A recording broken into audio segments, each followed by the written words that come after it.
Bismillahirrahmanirrahim. Ini ulama terbagi dua pendapat.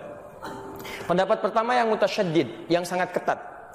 Ulama menyampaikan jika terjadi dua situasi, antum punya kewajiban qadha, baik perempuan yang tengah haid pada saat Ramadannya atau pria yang punya persoalan kemudian dia mesti mengqadha karena sakit atau yang lainnya, bertemu di bulan Syawal, ingin memilih antara Syawal dengan qadhanya yang wajib, maka pendapat ulama pertama dahulukan yang wajib. Karena sifat wajib dalam tatanan hukumnya itu di atas sunnah, prioritas dan menjadi hutang dia. Jika dikerjakan berpahala, jika ditinggalkan berdosa dia di situ. Didahulukan kemudian qadhanya, baru kemudian selesai qadhanya dia masukkan atau teruskan dengan sunnahnya yang 6 hari di bulan Syawal itu. Jika dia mendapatinya, alhamdulillah. Jika tidak mendapatinya dengan keinginan dan niatnya, maka pahalanya dituliskan di situ. Paham sampai sini? Baik. Yang kedua, ini mutasahilin, yang agak longgar di sini. Yang agak longgar. Maka boleh kemudian mendahulukan puasa Syawal dulu. Begitu tuntas Syawal, baru kemudian dikerjakan selanjutnya puasa yang qadhanya, yang Ramadannya. Apa pertimbangannya? Dua hal. Pertama, ayat Qur'annya menunjukkan di Al-Baqarah ayat 184 itu, lihat kalimatnya ayyaman ma'dudat. Faman kana minkum maridha aw 'ala safarin fa iddatun min ayyamin ukhra. Puasa tunaikan di beberapa hari yang ditentukan, bulan Ramadan. Tapi kalau Anda sakit yang tidak memungkinkan puasa atau di perjalanan yang meluitkan puasa, silahkan ganti puasa yang tidak bisa ditunaikan itu di hari-hari lain. Ketika menyebutkan hari-hari lain, kalimatnya menggunakan ukhar, jamak dari kata akhar. Jamak dari kata akhar itu ada dua, satu ukhra, kedua ukhar. Kalau ukhra itu sifatnya terbatas, tapi kalau ukhar sifatnya luas. Maka Sayyidah Aisyah radhiyallahu taala anha itu pernah beliau mengqadha puasa di bulan Sya'ban ketika akan bertemu dengan Ramadan selanjutnya. Maka di sini dijadikan dalil kalau ada orang ingin mengejar Syawalnya dulu, diperkenankan dan dia bisa melanjutkan untuk qadha puasa di hari-hari yang lain pasca bulan Syawalnya. Paham sampai sini? Nah, tapi dari dua pendapat ini, saya pribadi lebih condong pada pendapat yang pertama. Apa timbangannya? Timbangan pertama, hukum mengqadha itu sifatnya wajib. Karena ayatnya mengatakan fa'iddah, hitung bayar menggunakan fa. Fa itu menunjuk huruf yang cepat tanpa jeda. Jadi begitu selesai, Anda punya kemampuan mengqadha, langsung qadha.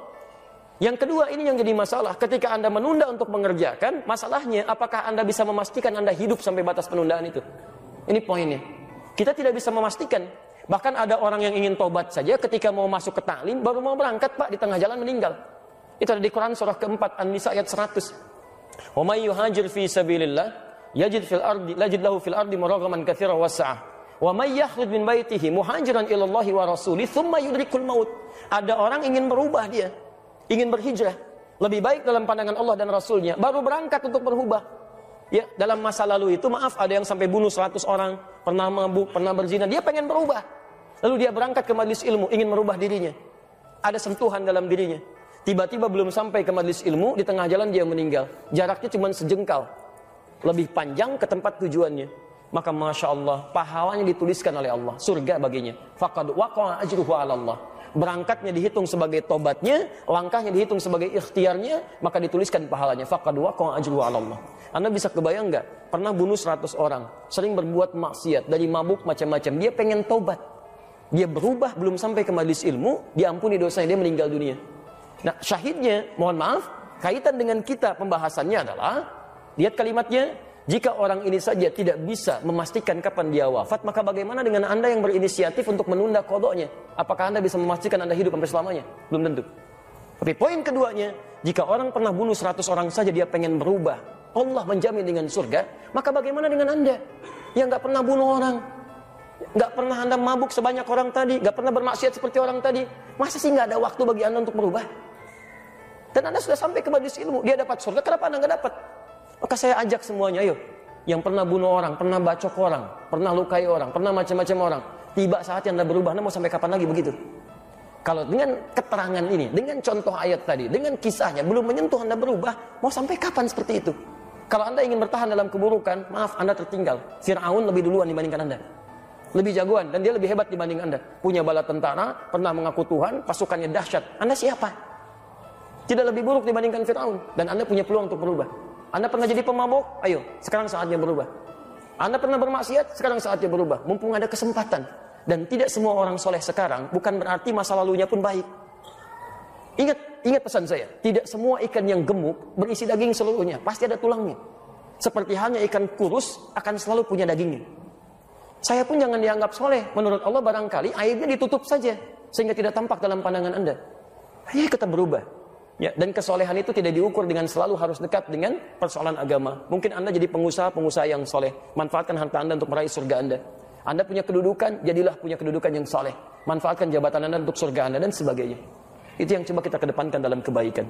Jadi singkatnya jawaban untuk Anda, silahkan Anda bisa lakukan. Qadha itu bukan bisa tapi harus. Bukan boleh tapi harus. Jadi begitu masuk Syawal, saran saya bayar dulu qadha Anda. Setelah selesai baru kemudian Anda kerjakan bagian dari puasa Syawalnya jika itu memang masih ada kesempatan untuk menunaikannya. Jika tidak maka niatkan sebagaimana Anda puasa, mohonkan kepada Allah, ya Allah, saya menginginkan untuk menunaikan puasa Syawal dan saya punya kewajiban untuk qadha. Mohon berikan kemuliaan ya Allah seperti Engkau berikan kemuliaan kepada orang-orang yang telah mengerjakannya. Dan mohon mudahkan orang-orang yang puasa Syawal sekarang ya Allah seperti Engkau mudahkan orang-orang puasa saat Ramadannya.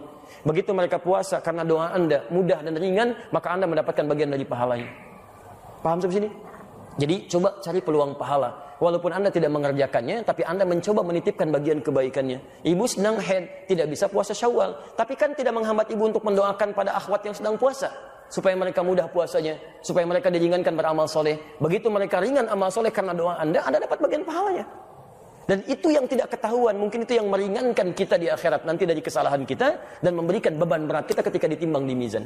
Semoga Allah Subhanahu wa taala memuliakan Anda yang bertanya tadi dan memudahkan bagi Anda dari Allah Subhanahu wa taala untuk nyaman dalam menunaikan ibadah.